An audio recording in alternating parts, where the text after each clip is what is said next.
You know, this is called putting your money where your mouth is. When I come and do these things and do them live, and then you don't know what you're going to get.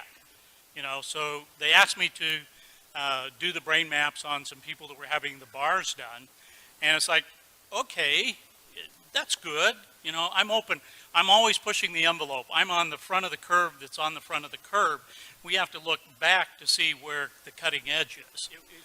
All I can tell you is when I saw the results, my jaw dropped. I was so astounded. And you got to remember, I've been doing this for 16 years. I have seen brains of every kind and all different kinds of conditions. This is the very first time that I've ever seen a brain do what we are about to show you. I mean, I was blown away. It takes a lot to blow me away. This blew me away. So why don't you tell them? Okay, so we didn't mention yesterday that one of the things we do is called bars, and it's 32 points on the head that are designed basically to delete file on your computer bank so that you can create a change in any way you want. So everything, you know, the bars are a soft touch. You put on particular points of the head. These release the thoughts, feelings, emotions, considerations, and attitudes you've stored in any lifetime. And the end result is, you know, worst case scenario, your whole life changes. Best case scenario, you feel like you had a great massage. So. We have several different databases, ways that we can look at this information, and that adds a level of credibility and reliability. And so I'm going to show you all the different ways that we measure this. So we take an EEG, we put the cap on their head, and we measured all 19 electrodes. We did eyes closed, brain on task. Then they did the bars, and then we did it again right immediately after. Put the cap back on their head, measured eyes closed, brain on task. And I'm going to show you what happened. This is a normal brain map. And so this one is before. This was, and you can see the red area that's lit up. That's the area that we identify as PZ. And it's showing that it's, you know, roughly 3 standard deviations above what would be considered normal. So they did, I think it was an hour and a half of running the bars. And then immediately after that, we did it again. And here's what it looks like. Can you see a difference?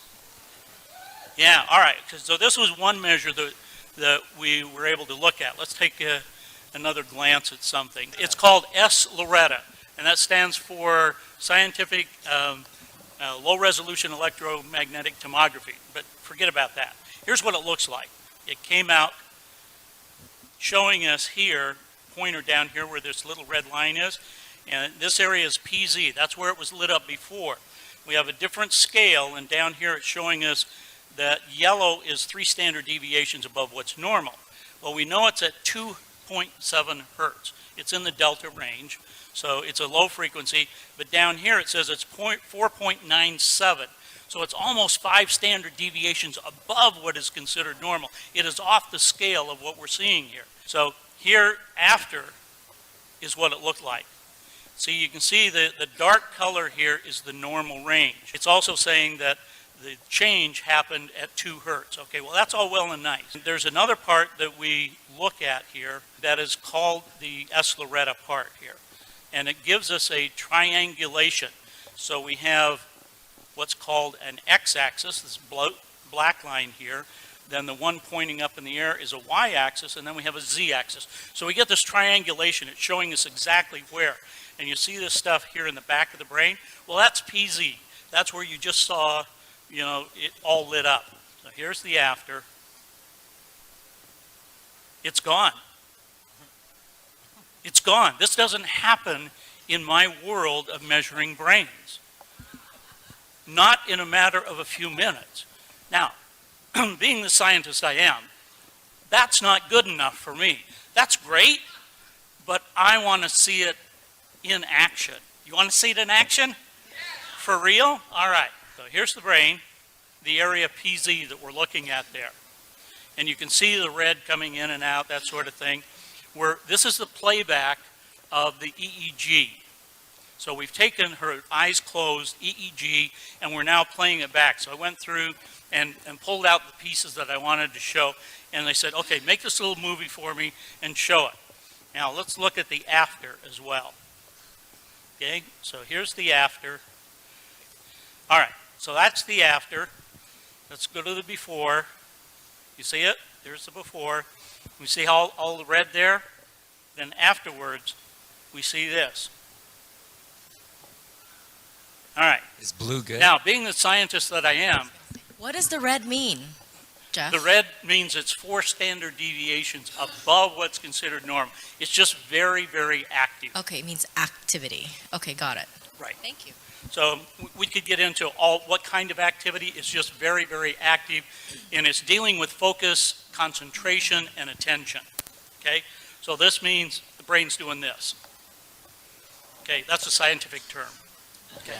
Thank you. I like that All right. one. like that term. All right, so being the scientist I am, that's not good enough for me.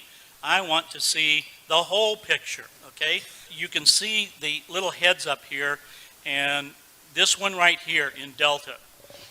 We're going to watch that as it plays through the sequence of events here. Additional things that are down here that we're looking at are coherence. Coherence is how the brain processes information. Okay, thank you. So there is a hypocoherence and a hypercoherence. The blue here indicates that we have a hypocoherence. So what we're seeing happen is the brain is just doing its normal thing. So the phase and the coherence is what allows that higher level of consciousness. So in measuring thousands of advanced meditators over the last couple of years and talking to them and looking at their brain maps, we've been able to determine that this relationship between phase and coherence is very important.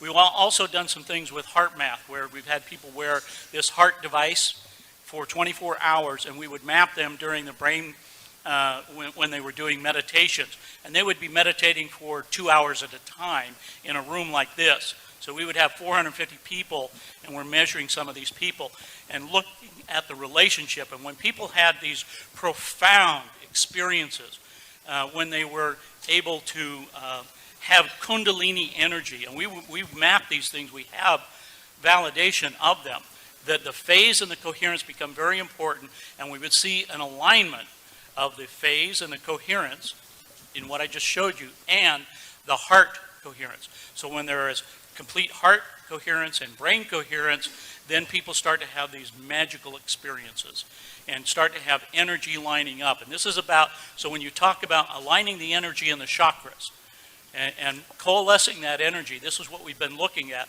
And so what I'm seeing in this bars situation is not only a complete physical alignment, but I'm talking about the alignment with the universe, because there's a part of the brain called the thalamus that regulates all of these frequencies. And the thalamus, at the top of the thalamus, is a thing called the thalamic gate. Now, at the thalamic gate, there are a set of what we call reticular cells. These reticular cells allow other cells to bind to them, and so there's axonal columnar cells that grow up out of the brain, and it comes out right here. And what do we call that? The crown chakra. That's the antenna. So when there is what we call oscillation, vibration from the field, and it's coming in through your crown chakra, going down to the thalamic gate, into your brain, and all of the frequencies are distributed there, then it becomes resonation. The cells in your body are resonating with that energy. So when you have a thought, where does it come from?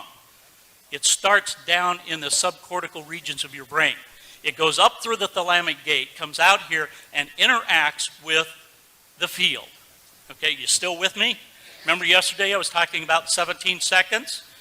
If you hold that energy and you're putting that energy out for 68 seconds, that is wave energy that's coming out, right?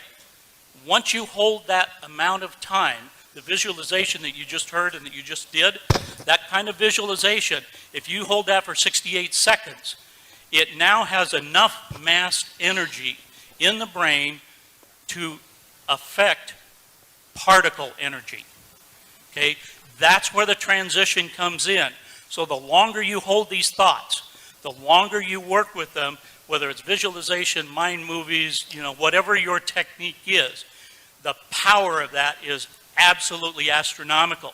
Now, to be able to coalesce that energy and to bring it together in what I just showed you is absolutely possible. And I believe we only have, you know, the one person that we've processed so far.